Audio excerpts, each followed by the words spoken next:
Today for Readers on the Road, we're traveling around town to learn all about Christmas trees, like this huge tree in King Commons right near the library. Come along with us.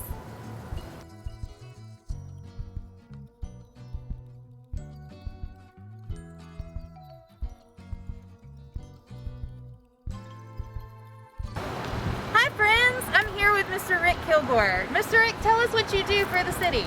I work for Public Works Street Department, and I'm a design and construction coordinator. Cool, so Mr. Rick is helping us plan this big exciting event here at Founders Park, and it's called Christmas at the Park. Tell us more about it. Well, we were given instructions about the end of October. So you put it together really fast? Yes. Yeah. This is in place of the Christmas parade because of the country. Okay. So Jenny Brock, the mayor, thought of the idea. Phil Pizzola called us together, and we built a team. So this is what we're doing. And we have 62 trees that are 12 feet tall coming in today. Wow, 62 trees! And they're going to be spread out all over Founders Park, right? Correct. That's going to be great. Where are the trees coming from? They are coming out of North Carolina, called Laurel Springs. Laurel Springs, North Carolina. That's great. I wonder if sometimes some of you guys go cut down your trees in North Carolina. That's what I do. How many businesses are participating? I don't know the exact number, but each tree can be assigned a business or a sponsor, and they're going to come down and decorate them in their taste. All we're going to do is put the trees up, put the lights on, and we do have many multiple colored different lights. We have purple, we have multiple, we have white, we have a variance of colors. So it's going to be really colorful, so it'll be fun to see at night and during the day. Correct. So that'll be really fun. You can drive by, but it's pretty much designed to walk through. So if you follow the path all the way around, it will circle you all the way back, but the entire path will be lined with trees. Oh, that sounds amazing. And how long is it going to last? We will take it down after New Year's. After New Year's, so you've got plenty of time to come down with your family. All right, we've got one more question for you, Mr. Rick. What was your favorite book when you were a kid? Green Eggs and Ham, of course. Green Eggs and Ham, we love that one. Thanks so much for talking with us. Thank you. Bye. Before the trees arrive, Public Works has laid out everything they'll need for the trees. There's tree stands to hold the trees up, the green buckets are for water, and Christmas lights for each tree. They've started decorating the park for Christmas too. These big yellow boxes are electrical outlets, so they can plug in all the lights on the trees throughout the park.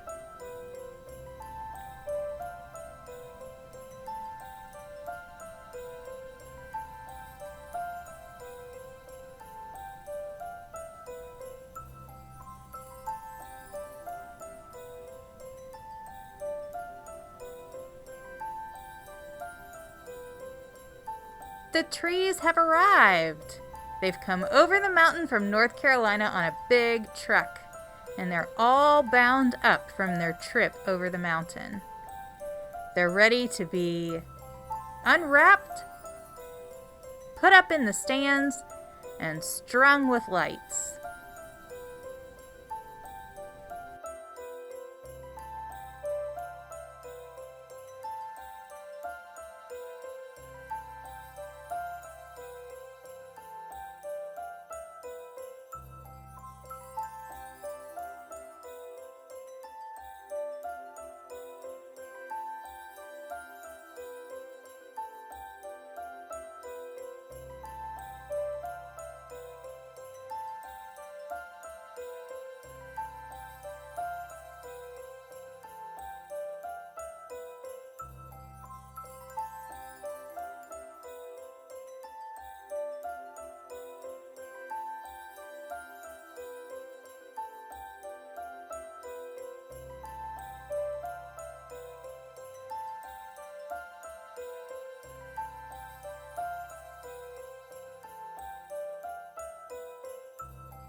I'm down here at Founders Park for Christmas at the Park, and we are in front of the library's tree.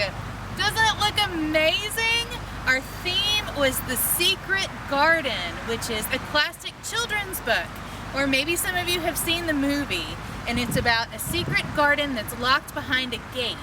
So we have this awesome gate door that our friend Mike and Eric at the library made for us, and then we took a lot of plants from the pollinator garden in front of the library. So we've got some hydrangeas here, and there's some different kinds of flowers. We've got some holly and some pine cones right here. This lavender, oh, it still smells so good. We've got some birds on the tree and some little bees made out of pine cones. Oh, and these are so cool. These little orbs have pieces of ribbon and paper and yarn, and birds can come and get those, and they can take them to help them build their nest. So we really wanted to use a lot of natural materials on our tree, and that's how we decided on this theme and the decorations. The tree is so tall. It's way taller than me. It's about 12 feet tall. Look how big it is. And can you see the star way up there at the top made out of sticks? Our tree is number 31. If you come and visit, it has a little QR code your grown-up can scan with their phone, and you can vote for our tree if you think it's the best one. Or you can go online to the website and vote. To find our tree, you can come down the stairs near the back of Wild Wing Cafe, walk down the sidewalk beside the creek, and across this footbridge. And then we are right at the end of the bridge. Right here by the creek. What do you think? I hope you'll come down and see it in person. We made the tree topper out of a bunch of sticks shaped into a star. If you come by curbside this week, you can pick up some popsicle sticks and make your own miniature version to hang on your tree at home. Let's go for a walk around the park and see what some of the other city businesses and organizations have decorated their trees with.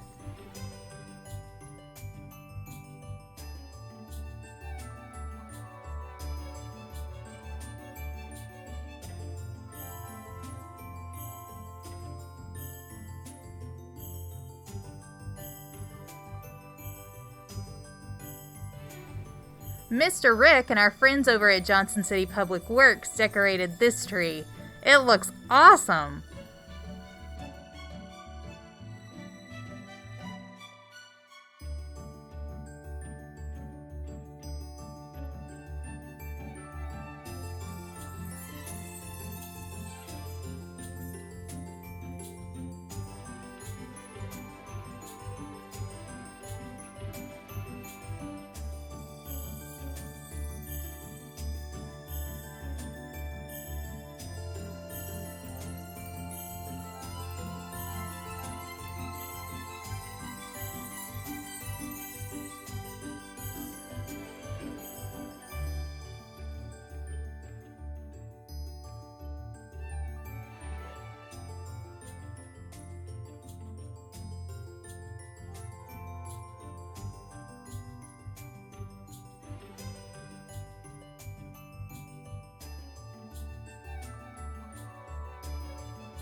Our friends from the Seedkeeper Forest School are going to tell us about how they decorated their tree. Okay, hi, we're at Seedkeepers Forest School. I'm Shay. I'm Mickey. It's so good to see you guys. I hope you're having a great day. Yeah, we were just going to share the magic of our Seedkeepers tree here. The children in the forest and the fairies in the forest actually helped us create these special little ornaments. And our tree, our star up at the top, which was woven by the children. The tree kind of tells a story. It shows you kind of what we do in the forest all day. If you want to come on a little bit closer, come on into the tree. You can see that sometimes we weave, and we make cordage, and we play in the creek. We find really special insects that come to visit too. We're in the forest all day. And that's how we discover, and that's how we learn. I bet you guys like to learn like that too. Our tree neighbor from Blue Willow Bridal had a special helper to keep her company.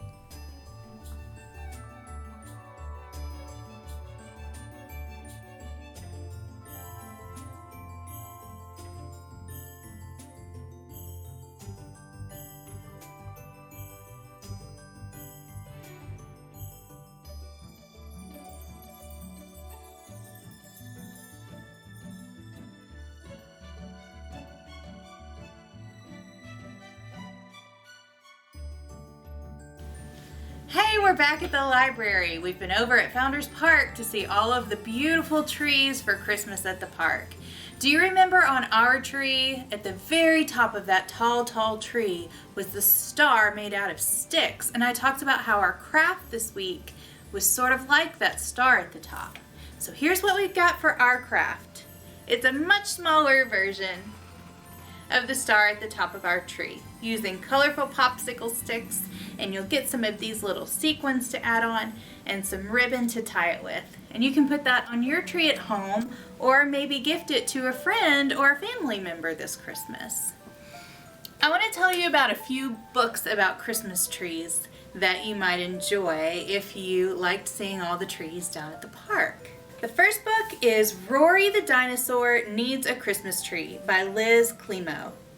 Rory and his dad search their island home for a Christmas tree, but none of the trees they find are quite right. Rory feels sad until he wakes up to a special surprise on Christmas morning.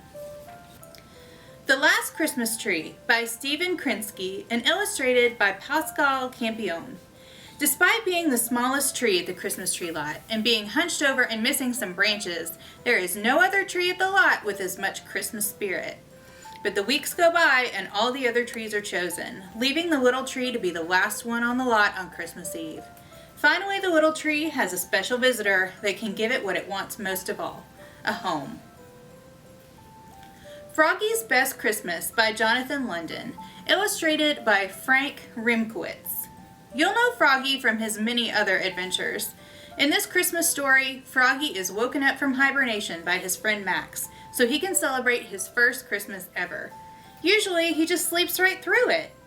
Everything about Christmas is brand new to Froggy, and he loves choosing the perfect tree and decorating it with his friends. And finally, my favorite, a Christmas classic, Mr. Willoughby's Christmas Tree by Robert Barry. Mr. Willoughby has found the perfect Christmas tree. Just one problem. It's too tall for his house. He cuts off the top section, which will make just the right size tree for Miss Adelaide. If she takes just a little off the top. The gardener Tim spies the discarded tree top, which he takes home to his wife, who trims just a little off the top, making the perfect tree for Barnaby Bear. And so we follow the tree and see the joy it brings to many creatures of the forest. I hope you'll pick up some of these Christmas tree books.